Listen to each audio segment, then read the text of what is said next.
Hi guys, vintage Kannada ಚಾನಲ್ಗೆ follow ಮಾಡಿ. ಹಾಗೆ ನಾನಿವತ್ತು ಮಹಾಲಕ್ಷ್ಮಿ ಲೇಔಟ್ ಜಾಗಕ್ಕೆ ಹೋಗಿದ್ದೆ. ವೆಂಕಟೇಶ್ವರ ದೇವಸ್ಥಾನ ಇವತ್ತು ವಿಶೇಷ ಇತ್ತು. ಸ್ಥಾಪನೆ ಆಗಿ 50 ವರ್ಷ ಆಯ್ತಂತ ಈ ಜಾಗ. ಇವತ್ತು ಅಲಂಕಾರ ನೋಡಿ ಎಷ್ಟಿದೆ, ಚೆನ್ನಾಗಿದೆ. ವರಹಾಸ್ವಾಮಿ ಇದು ದೇವಸ್ಥಾನದ್ದು ಫಸ್ಟ್ ಟೈಮ್ ನಾನು ಹೋಗಿ ತೇರು ಎಳೆದಿದ್ದು. ಎಂದೂ ಎಳೆದಿರಲಿಲ್ಲ ಆ ದೇವ್ರದ್ದು. ನನಗೆ ಭಾಳ ಖುಷಿ ಆಯಿತು.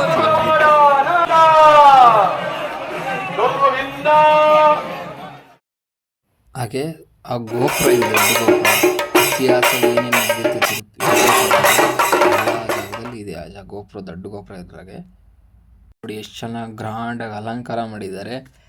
ನೋಡ್ತಾ ಇದ್ದಾರೆ ಗಣೇಶ ನೋಡಿ, ಇದು ಆಂಜನೇಯ ನೋಡಿ ಗಾಯ್ಸ್. ಹತ್ರಕ್ಕೆ ಹೋಯ್ತು ಗಾಯ್ಸ್, ನನಗಂತೂ ಫುಲ್ಲು ಫೀಲ್ ಆಯಿತು ವೆಂಕಟೇಶ್ವರ ದೇವಸ್ಥಾನದೊಳಗೆ ಹೋದಾಗ.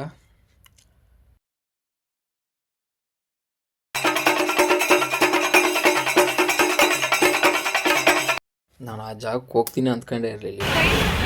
ಮಿಸ್ಸಾಗಿ ಆ ಜಾಗಕ್ಕೆ ಹೋದೆ ನೋಡಿ. ನನ್ನ ಅದೃಷ್ಟ ಚೆನ್ನಾಗಿತ್ತು ಆ ಜಾಗಕ್ಕೆ ಹೋದಾಗ. ಪ್ರಸಾದ ದೇವಸ್ಥಾನ, ನಾನು ಗರ್ಭಗುಡಿ ಹತ್ರ ಹೋಗಿ